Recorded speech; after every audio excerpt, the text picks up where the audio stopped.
Alto K10 new model যদি বিচাৰি আছে 22-23 মডেলৰ এইখন ল'ব পাৰিব।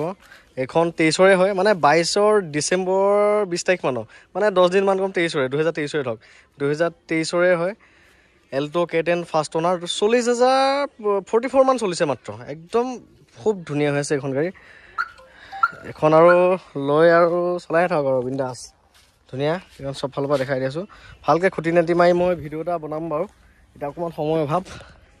এইখন ইণ্টেৰিয়ৰটো দেখাই দি আছোঁ। এয়া ইণ্টেৰিয়ৰ, এয়া পাৰ্চেল ট্ৰি, এইফালে এণ্ড্ৰইড এটাও লাগি আছে।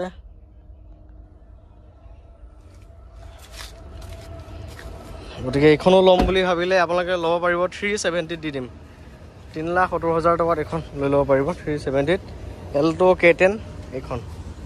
মাইলেজ কিন্তু বহুত ধুনীয়া দেই, মানে এইখন 25 মান দেখায় মাইলেজ খুব ভাল। চ' এইখন ল'ম বুলি ভাবিলে লৈ ল'ব পাৰিব। ভালকৈ ভিডিঅ' এটা বনাম বাৰু এইখনত। এইবোৰ পলিথিন এই ফালা নাই দেখিছেনে?